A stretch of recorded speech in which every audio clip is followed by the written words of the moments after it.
Okay, so, everybody can hear me, right? Today's going to be one of those interesting kind of days. So, we're approaching the holiday season, right?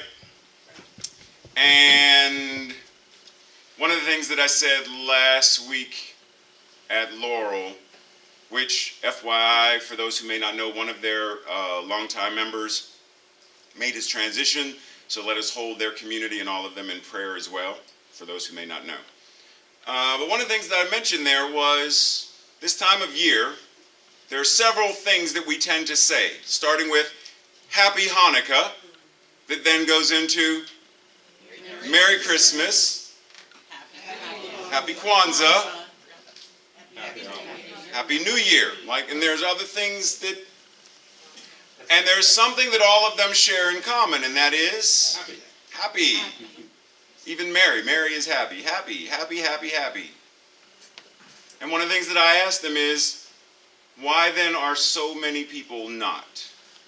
Especially at this time of year. Why is it that each of these festivals of lights in some way, shape, or form remind us that that which the light of God is, we are? When do we get to the point where we no longer need to remember? And I ask that because how many woke up this morning and forgot to breathe? How many had to remember to breathe this morning? I mean, you got up, you brushed your hair, you brushed your teeth, you did your stuff, and you were like, oh, shoot! I haven't breathed yet. I would venture to say, by the fact that I'm seeing you right now, this didn't happen to anyone. Then why do we have to remember all of the good that we are? Why do we have to remember that we are God, that we are source, that we are spirit, incarnating itself in, through, and as us? And that's a slightly different question. Table that for a moment. If I were to ask you to hold your breath, to either inhale and hold it or exhale and hold it, how long can you do that for? You know? No need to do it now. That's homework if you want to try. But at some point, do you not feel an angst?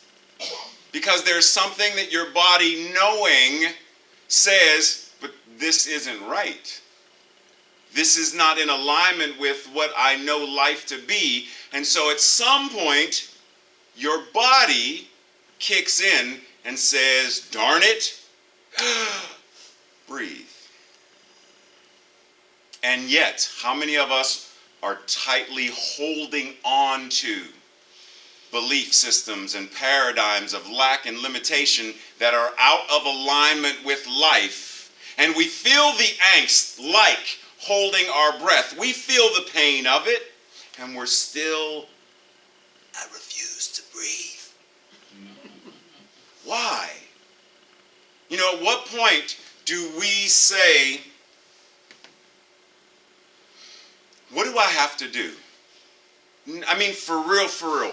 What do I have to do, not just to feel happy? Because feelings change. You know, some mornings we wake up and it's 6 o'clock in the morning, we're like, oh God, just 3 more minutes, it'll make all the difference in the world. And there are some days we wake up at 3 minutes and we're like, oh, I'm ready to go. Boom, and we're off and running. So feelings, energy, all that stuff can ebb and flow. As well it should. That is how life is supposed to be. What Lao Tzu said, the space within this is what makes the room useful. The silence between the note is what makes the music. It is that gap. So we need the ebb and the flow. And yet many of us are doing our darndest to try to ride on a flat wave. Rather than saying, what do I need to do?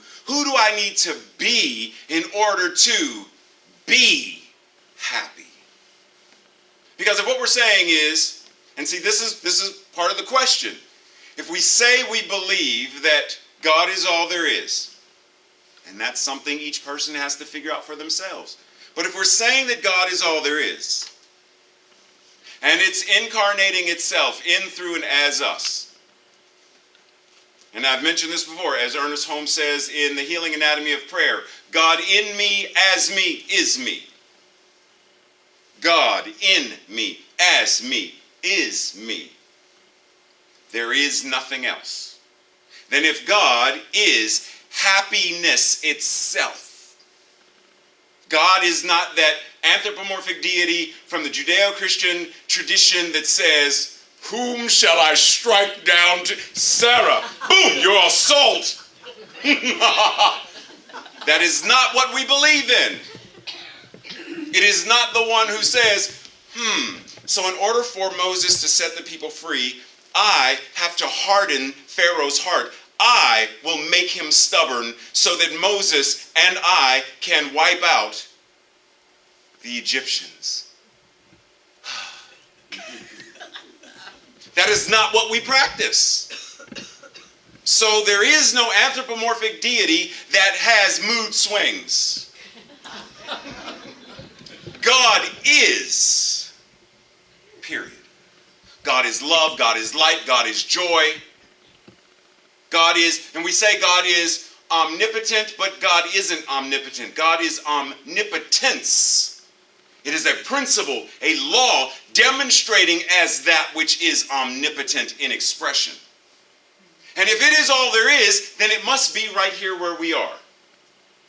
And if it is right where we are, then everything that it is, we have to also be. Why are we fighting against the peace, the love, the joy, the health, the well-being, the infinite prosperity that is God, incarnated, individualized as us? Declaration of principle number 4. We believe that heaven is within, and we experience it to the degree that we become conscious of it. We believe that joy is, and to the degree that we become conscious of it. We believe that love is, and to the degree we become conscious of it. Health is, to our degree of consciousness. Peace on this planet, to our degree of consciousness. See, what we tend to do, tight-fisted grip. We watch the news and we believe the effect more than we believe principle. We believe precedent. Precedent, not president. Just want to clarify. This is not a commentary on fake news. Precedent. We believe in that rather than principle. Precedent, and I've said this before, precedent is what said, oh, you're a woman, you can't vote. Oh, you're black, you can't do anything. Not that fountain, not that entrance, no, that part of the bus. That's precedent. Precedent said, oh, you're gay, lesbian, whatever. Oh, no, marriage is not, no. Precedent. Precedent is what says war must be part of the human experience.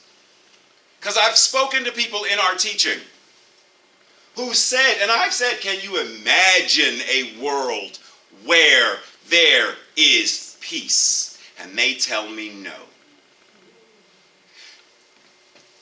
In my imagination, I can imagine me as a unicorn that's a mermaid with a magic wand, drawing cartoons, flying on a magic guitar. I can imagine that.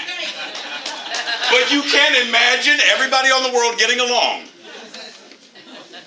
And you're in this teaching.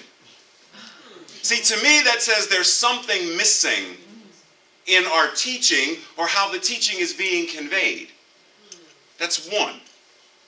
Because trust and believe, I am going to call folks out when we are not walking according to principle. Now, I'm not going to do it in an embarrassing way the way I do Tracy when we're at the gym. That's an altogether different thing. That's an altogether different thing. I mean, I can if you want, but that's an altogether different thing. But I will say, for example, if someone says, I'm not good at remembering names, because that's a common one. I'm not good at remembering names.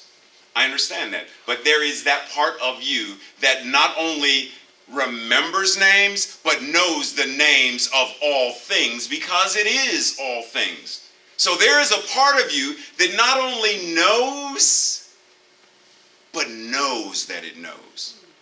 What happens when we start to acknowledge that? Rather than saying, I'm sorry, I'm not good at remembering names. Why not simply say, I'm sorry, at this moment right now, I am not remembering your name. I know that I know it, but right now, it's not coming to the forefront of my mind. It's a different consciousness. I mean, it's a long speech, but it's a different, and I'm not saying but it's a different consciousness, because you are affirming and declaring something altogether different. You are affirming and declaring that in this experience right now, this experience, not my truth, this experience, there are times when we are hungry, but that hunger doesn't, I'm still hungry. I'm still hungry. We are hungry. We are hungry. Sometimes I get so hungry, I'm hungry. We are hungry. Don't laugh at me. I'm being serious. We are hungry and we eat, and then the hunger is satisfied until eventually the body has done what it does and made space and it's hungry again. Yes. Why is this no different than our emotional stuff? There are times when we are feeling sad, and sad is the hungry for joy.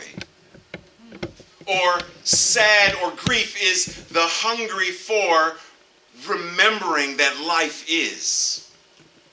And that when we step to the table and are willing to dine on that truth, that we are satisfied, that we are replenished, we are renewed. However, we have to be willing to do the work.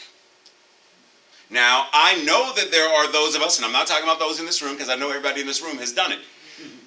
We say that we believe in this. There's a textbook. It's actually about that big. There's a textbook called The Science of Mind. And I know a lot of people they're like, look, it's too big. It's hard to read. So once again, affirming and affirming. Now trust and believe. What if someone said, the answers to every illness, every scarcity, peace on earth, goodwill towards all, etc., were found in the pages of that book. And it was now on the shelves of CVS and Walmart. I go to Walmart and I'm looking for, this Dr. Strange Eye of Agamotto, and it's out of stock because everybody has bought one.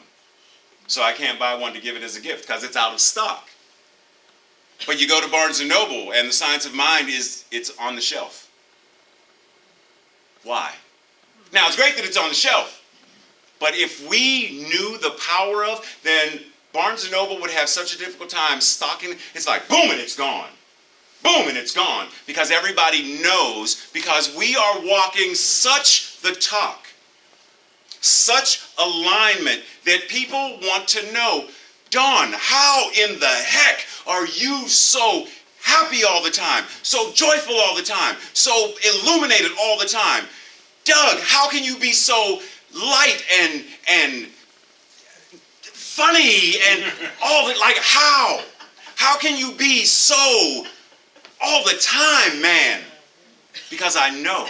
Because I practice this thing called the science of mind and spirit. I practice this thing called religious science. And it is a science that says, if you do this, then this.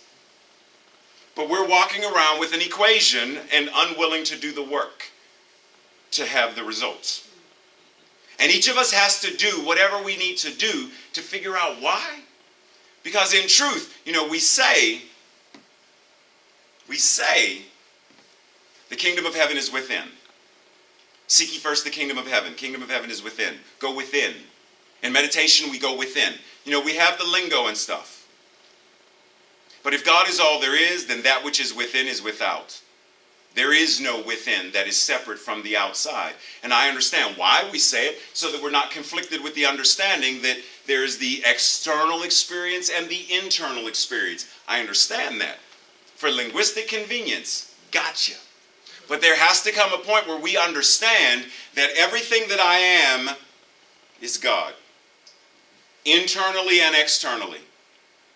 That this thing called flesh, that does whatever it does, ages, whatever it does, is still spirit. There is nothing that is not spirit.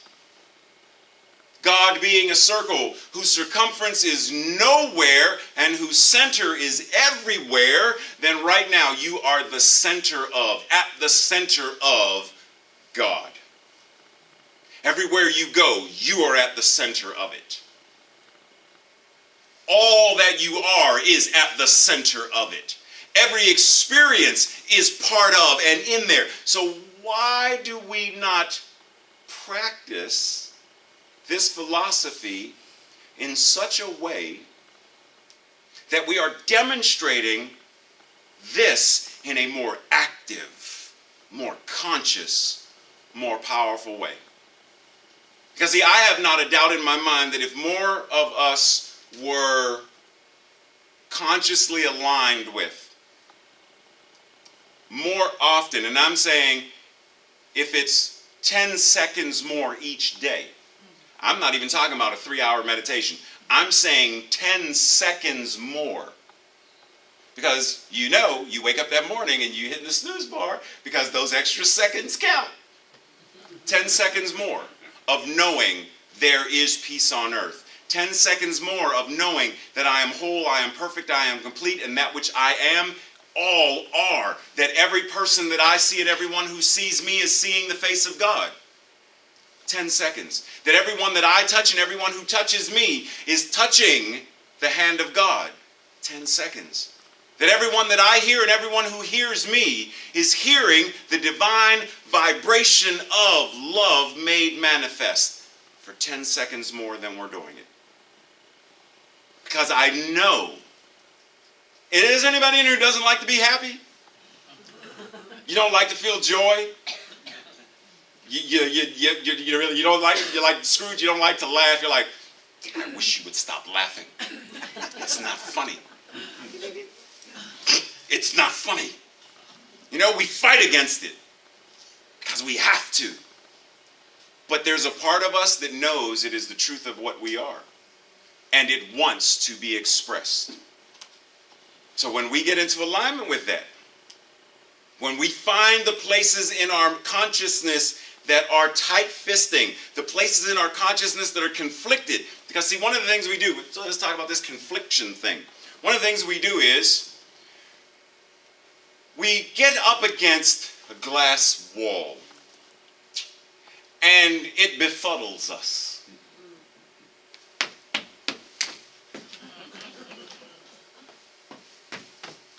Rather than, did I just hit my head? Don't laugh at my Marcel Marceau. There's something here. What is this?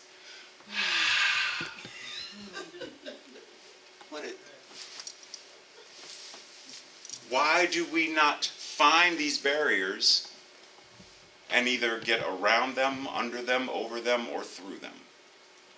One such barrier. Doug will like this one because we had this discussion in class one time. Jesus, Yeshua, real or not real? That is the question. And it's for each individual to figure out. Each of us has to figure out. Now, for the founder of religious science, Ernest Holmes, Jesus was real.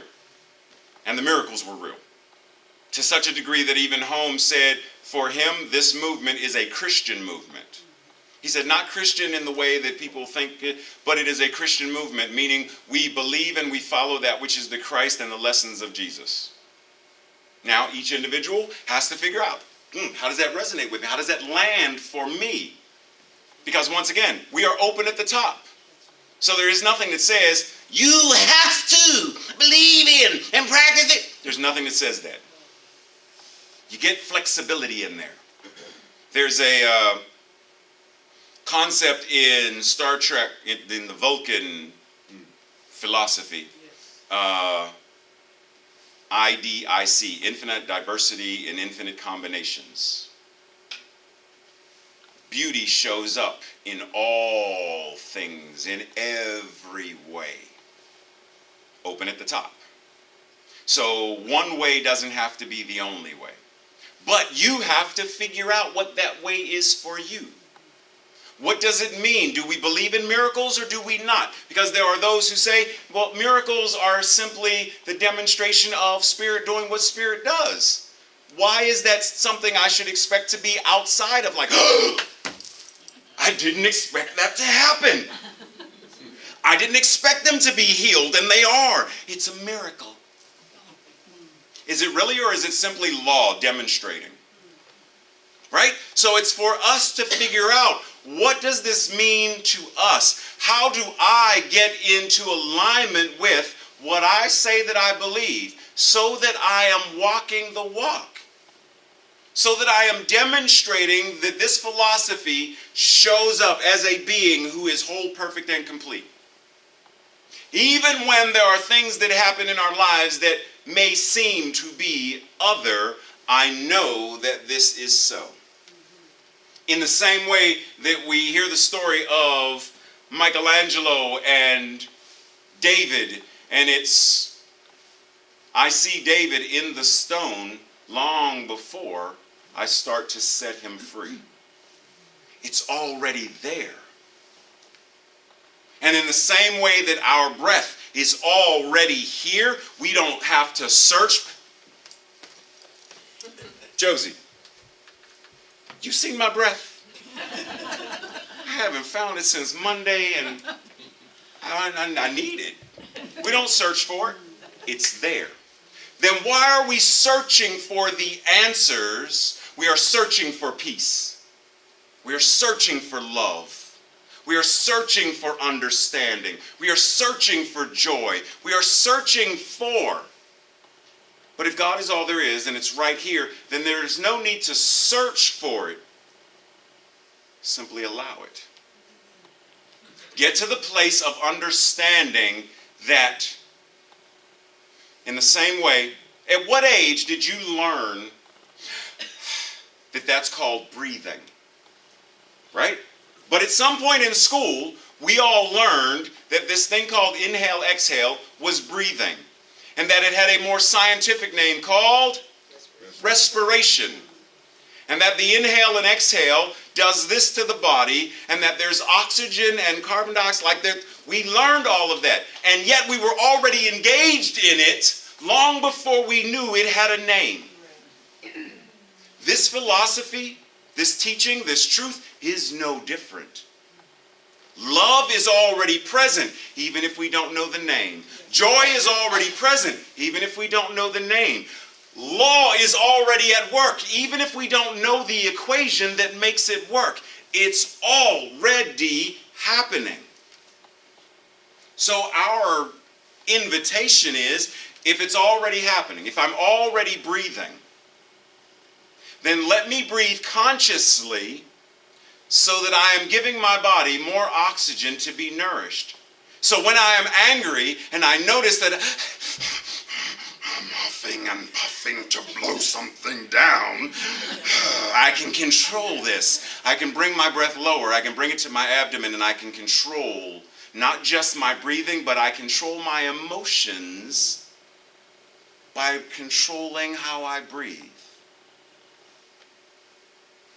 Then maybe if I start to control my mind and my mouth, then I can gain the same kind of that I do when I control my breathing. So the invitation is, find what you need to find in terms of classes, in terms of books, in terms of tapes, in terms of podcasts. Do what you feel you need to do, but know that that which you are looking for, you already are. There's a Chinese philosopher, I believe, Hu Neng, who says, when you seek it, you cannot find it. But the moment you surrender the seeking, that which already is, already is. So sitting in that, reminding yourself, you still do the process. I'm not saying don't do. Work the process. But while you're working the process, know. You know, like the train, both of these are moving so that there is forward motion. Don't just focus on this one. The train will do this. You need both of them. So do whatever it is that you are doing. But know that there is a part of you that already knows, that is already 100,000% whole, perfect, and complete. Already love made flesh. Already joy demonstrating. Already right action. How could God not be right action demonstrating itself? We are the ones who step into that. We are the ones who allow it to be. So this Christmas, gift yourself. This Hanukkah, this Christmas, this Kwanzaa, this New Year, no more resolutions, declarations. Stepping into, from this moment forward, this is who I will show up as. In body, in mind, and soul. In thought, word, and deed. I will show up as someone who is at least willing to believe that peace on earth is possible for 10 seconds longer than I did before. Who is willing to believe that every man, woman, and child who is hungry today will not be tomorrow for 10 seconds more. Willing to believe that we are in a culture and a society that has no need for guns. Sorry, Second Amendment folks who love your guns, I got you. I understand, and I'm saying that there are many people who need their guns in order to defend themselves. But what if there is nothing to defend yourself against? What if there is no longer a need to hunt an actual animal? Because this is me. Remember what I tell you about my imagination. Mermaid, unicorn, magic guitar. I have no problem seeing the Star Trek holodeck, and I know at least one person in here knows what I'm talking about. At least 2 people, 3, thank you. And again, can I get a 4? Okay, thank you. So I have no doubt believing that the Star Trek holodeck is possible tomorrow. So for those who want to continue to hunt, you can hunt in a holodeck. No animal was harmed in the making of this. Like, why not? So that guns and the need for guns, for 10 seconds longer, I know that they no longer serve a purpose. For 10 seconds. That's what this time of year is inviting us into. 10 seconds. And the world will change. 10 seconds. And the world will change because in 10 seconds you have changed. 10 seconds. That's all it takes. Let us pray. Returning to that thing that we call breath. Simply feeling the inhale and the exhale of the body, knowing what it knows already how to do. No thought, concern, or worry for where the next breath will come from. No thought, worry, or concern with where this last breath went. Simply surrendering and allowing the breath. Simply surrendering and allowing the breath that God is to breathe itself as us. And so from this place of allowing, this place of surrender, I speak what I know. God in me, as me, is me. It is so. God in me, as me, is me. It is so. And what is true for me is true for everyone in this room. For every family member and every friend of everyone in this room. God in, as is. And all that God is also true for me, true for all, the friends and family of all. God is joy. Joy in me, as me, is me. God is love. Love in me, as me, is me. God is health and well-being. God in me as health and well-being. In me, as me, is me. God is infinite prosperity and wisdom. In me, as me, is me. And knowing that all of this is in and as and is me, it must show up in my life experience. It must show up in my day-to-day comings and goings from work or school, grocery shopping, getting gas, standing in line, donating to a homeless shelter, burning sage for the Baltimore ceasefire, speaking to students in schools. God in me, as me, is me. And I allow it to be. I allow that which God is as more than my mind can even fathom to do its work, to be what it is as me. I open my fist and I allow. I open my mind and I'm open at the top and allow. I open my mind, I open my mouth, I open my heart and I allow that which love is to spill over. To allow that which joy is to spill over. To allow that which is prosperity to spill over. To spill over to such a degree that I drink from my saucer because my cup runneth over.